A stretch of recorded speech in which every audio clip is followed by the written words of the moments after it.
అష్టాదశాధ్యాయము. అంగీరసుడు చెప్పింది వినిన ఉద్భూత పురుషుడు కర్మయోగాన్ని గురించి ప్రశ్నించడంతో అంగీరసుడిలా చెబుతున్నాడు. చక్కటి విషయాన్ని అడిగావు, శ్రద్ధగా విను. సుఖదుఖాది ద్వంద్వాలన్నీ దేహానికే గాని తదతీతమైన ఆత్మకు లేవు. ఎవడైతే ఆత్మానాత్మ సంశయగ్రస్తుడో వాడు మాత్రమే కర్మలను చేసి తద్వారా చిత్తశుద్ధిని పొందినవాడై ఆత్మజ్ఞాని కావాలి. దేహదారి అయినవాడు తన వర్ణాశ్రమ విద్యుక్తాలైన స్నాన శౌచాదిక కర్మలను తప్పనిసరిగా చేసి తీరాలి.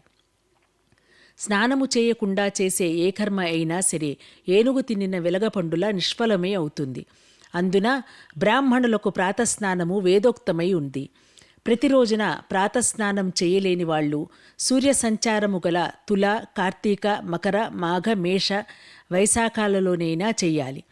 జీవితంలో ఈ 3 మాసాలైనా ప్రాతస్నానాలు చేసేవాడు సరాసరి వైకుంఠాన్నే పొందుతాడు.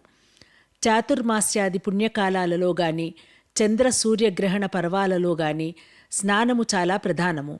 గ్రహణాలలో గ్రహణకాల స్నానమే ముఖ్యము. సర్వకాలములయందు బ్రాహ్మణులకు పుణ్యకాలాలలో సర్వప్రజలకు స్నాన సంధ్యా జప హోమ సూర్య నమస్కారాలు తప్పనిసరిగా చేయవలసి ఉన్నాయి. స్నానాన్ని వదిలినవాడు రౌరవ నరకగతుడై పునః కర్మభ్రష్టుడిగా జన్మిస్తాడు. ఓ వివేకవంతుడా, పుణ్యలోకాలన్నింటా సర్వోత్తమమైనది కార్తీక మాసము. వేదాన్ని మించిన శాస్త్రము, గంగను మించిన తీర్థము, భార్యతో సమానమైన సుఖము, ధర్మతుల్యమైన స్నేహము, కంటికంటి వెలుగు లేనట్లుగాని కార్తీక మాసముతో సమానమైన పుణ్యకాలము గాని కార్తీక దామోదరుని కన్నా దైవము గాని లేడని గుర్తించు. కర్మమర్మాన్ని తెలుసుకుని కార్తీకంలో ధర్మాన్ని ఆచరించేవాడు వైకుంఠమును చేరుతాడు. నాయన, విష్ణువు లక్ష్మీ సమేతుడై ఆషాఢ శుక్ల దశమంత్యంలో పాలసముద్రాన్ని చేరి నిద్రామిషతో శయనిస్తాడు. పునః హరిబోధిని అనబడే కార్తీక శుక్ల ద్వాదశి నాడు నిదురలేస్తాడు. ఈ నడుమ 4 మాసాలనే చాతుర్మాస్యవ్రతము అంటారు.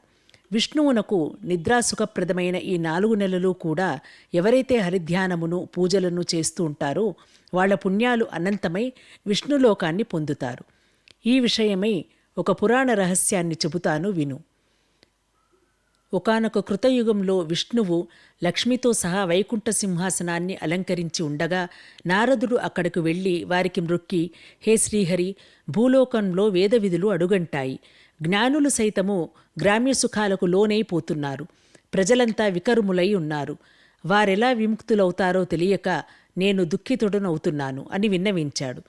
నారదుని మాటలను విశ్వసించిన నారాయణుడు సతీ సమేతుడై రుద్దన బ్రాహ్మణు రూపధారి అయి తీర్థక్షేత్రాలలోనూ బ్రాహ్మణ పరిషత్ పట్టణాలలోనూ పర్యటించసాగాడు. కొందరు ఆ దంపతులకు అతిథి సత్కారాలు చేశారు, కొందరు హేళన చేశారు, ఇంకొందరు లక్ష్మీనారాయణ ప్రతిమలను పూజిస్తూ వీళ్లను తిరస్కరించారు.